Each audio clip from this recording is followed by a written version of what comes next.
우리는 악질 사채로는 돈 못 번다는 인식을 이제 심어주기 위해서 무던히 법 개정이 되게 목소리를 높여야 될 것 같습니다.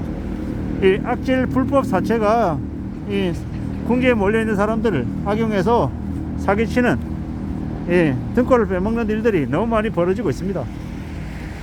뭐 50만원 빌려주고 500만원 1000만원 뜯는 그런 사악한 범죄들 말입니다. 자신의 나체 사진을 찍어서 보내라, 핸드폰 연락처 다 보내라, 이렇게 얘기해 놓고 뭘 합니까? 받은 나체 사진을 그들에게 다 뿌려버립니다. 그렇게 악랄한 짓거리들 이 자녀들 학교에 뿌려버리고 이 법을 우습게 알고 무지막지하게 일을 저지릅니다. 그런 일들이 너무 많이 벌어지고 있죠. 그런 황당한 상황들이 있습니다. 그런 걸 보면서 우리는 생각해야 됩니다. 잘 따져봐야 됩니다.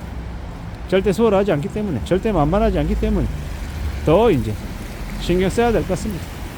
살아가는 삶이 얼마나 무자비하고 얼마나 어려운지, 얼마나 힘든지 잘 생각하고 잘 따져보면 지내야 될 것 같습니다.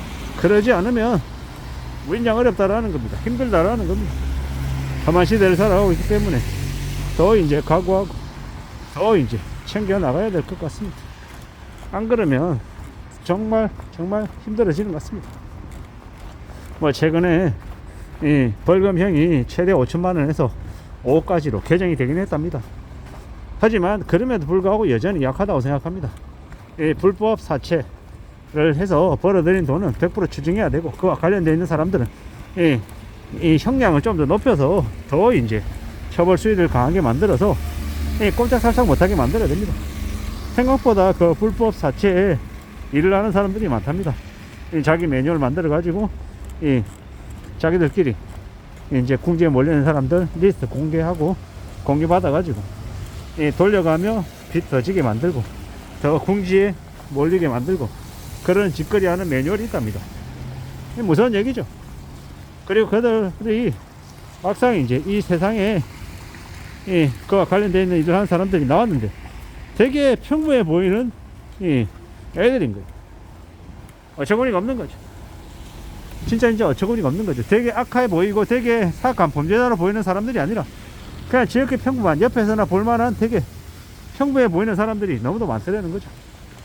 악의 평범성을 이제 얘기할 정도로 그런 이제 일들이 너무 많이 벌어지더라는 겁니다.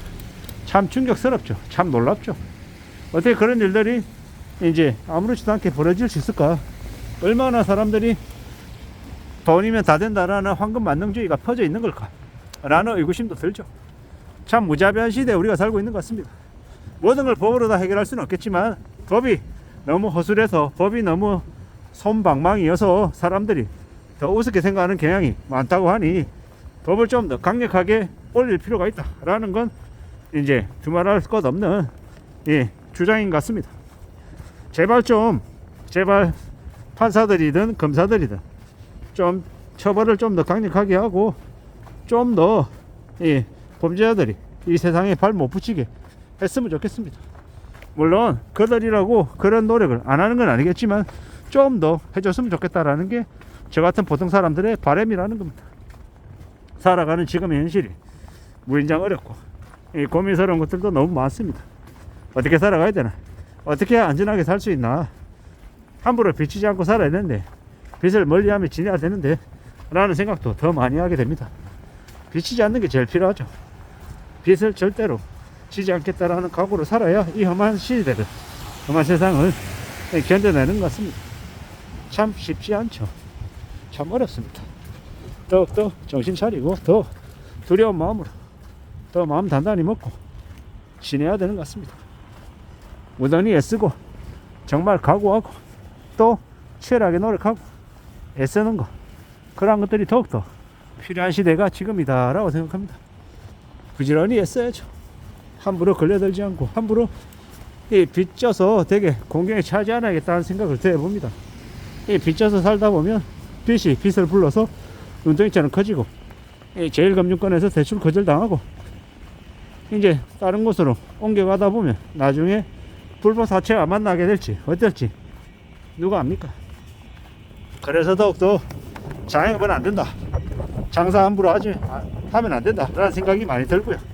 거기에 대해서 대출은 더더욱 안 받고 살아가는 것, 빚을 지지 않는 게 좋겠다라는 게 제 생각입니다.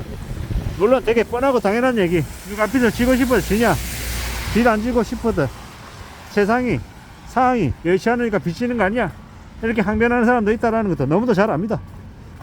그래도 빚을 지지 않겠다라는 각오로 살아야, 그래야 되게 곤란한 일에서 벗어날 수 있다라고 말씀드립니다. 뭐 제가 세부적인 얘기, 아주 자세한 얘기를 할 수는 없는 거고, 제 기본론적인 얘기밖에 할 수 없음을 저도 어떨 때는 답답할 때가 있습니다만은 어쩌겠습니까. 참 살아가는 지금의 시대, 우리가 살아가는 이 현실 세계 속에서 지뢰가 너무 많다라는 거, 나도 모르는 사이에 내가 범죄자가 되고, 나도 모르는 사이에 내가 이 가해자들의 모익감이 돼서 물어뜯기고, 온갖 이렇게 뭡니까, 그 조리돌림의 대상, 이 조롱의 대상, 이 현금 ATM기가 돼서 돈을 뜯기는 일들이 발생하더라는 겁니다. 그런 무서운 일들이 계속 벌어지고 있는 게 지금의 현실이기 때문에 더더욱 더 말씀드립니다. 조심하며 살자, 신중하게 살자, 안전하게 살자, 함부로 비치지 말자, 그 어느 누구도 쉽게 믿지 말자 라는 이야기를 하는 겁니다. 우리가 살아가는 지금의 시대를 어떻게 살아가야 될지 스스로를 되돌아보고 잘 고민할 필요가 있는 것 같습니다. 함부로 여행을 바라고 쉽게 뭔가를 가지려는 생각도 하면 안 될 것 같습니다. 정신 바짝 차리고 살아가고, 좀 더 조심하고 또 조심하는 거, 그게 아마 제일 필요한 것 같습니다. 그렇게 살아야, 그렇게 지내야 많은 것들을 지키며 살 수 있는 것 같습니다. 너무나도 무자비한 시대다, 너무나도 엄청난 것들을 경험하고 목격하고 또 간접 체험하는 시대다 라고 생각해야 될 것 같습니다. 그래서 더 안전하게, 더 조심하며 살 국리를 해야 되는 것 같습니다. 불법 사채가 이토록 이렇게 광범위하게 확산된 거에는 이 법의 허술함도 한몫하는 것 같다라는 게 제가 드리고 싶은 얘기입니다. 그래서 법적 수위를 좀 더 높이자, 이 처벌이 좀 더 강력해야 된다 라고 말씀을 드리는 겁니다. 그렇게 처벌을 강력하게 하고, 되게 함부로 불법 사채로 돈 벌 수 없다 이런 인식을 심어줘야, 그래야 그러한 일들이 근절될 거라고 보는 겁니다. 우리의 보통 사람들이 안전하게 살아갈 수 있게끔 뭔가 대비책들이 좀 더 많이 만들어지면 좋겠다 라고 생각합니다. 안전하게 살아가는 게 더욱더 요원해지는 시대인 것 같습니다. 이상입니다.